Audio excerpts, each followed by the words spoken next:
సాంప్రదాయం అండి. పవన్ కళ్యాణ్ అయినా కూటమి అంతా ఒకటే కదా, రెడ్ బుక్ని సపోర్ట్ చేస్తున్న కూటమే కదా.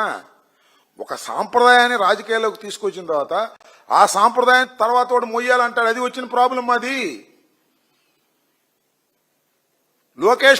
లోకేష్ రెడ్ బుక్ పెట్టాడు, నువ్వెందుకు పెట్టమంటారు రేపు నన్ను, జగన్మోహన్ రెడ్డి గారిని? ఇది కదా ప్రాబ్లము. ఆ సాంప్రదాయాన్ని తీసుకొచ్చిన తర్వాత అదే సాంప్రదాయాన్ని కొనసాగించవలసిందిగా ప్రజలు కోరతారు. అది ప్రమాదకరం. ఆ ప్రమాదకరమైనటువంటి ఫలితాలకు వచ్చే ప్రమాదం ఉంది. దానివల్ల మీరు నష్టపోతారు అని నేను చెప్పదలుచుకున్నా, సూటిగా చెప్పదలుచుకున్నా. రెడ్ బుక్ ఏమండి, పిచ్చావండి. లోకేష్కి రెడ్ బుక్ ఏంటి నాకు అర్థం కాలేదు. చట్టం ఉంది, రాజ్యాంగ పుస్తకం ఉంది, రెడ్ బుక్ ఏంటి? సాగుతుంది కదా రెడ్ బుక్ అంటే సరిపోయింది. ఆ 3 పేజీలు ఏంటి అంటే ఎన్ని పేజీలు ఉన్నాయో? కడమ పేజీలు వాళ్ళే ఉంటారు, చూసుకోమనండి. 3 సంవత్సరాలు పోయిన తర్వాత కడమ పేజీలు రెడ్ బుక్లు వాళ్ళే ఉంటారు. బారు లోకేష్ అని 3 పేజీలు లోకేషే ఉంటాయి. This is too much. ప్రజాస్వామ్యంలో ఈ విధానమే తప్పు. పిల్లకాకి చేస్తున్నటువంటి పనులివి.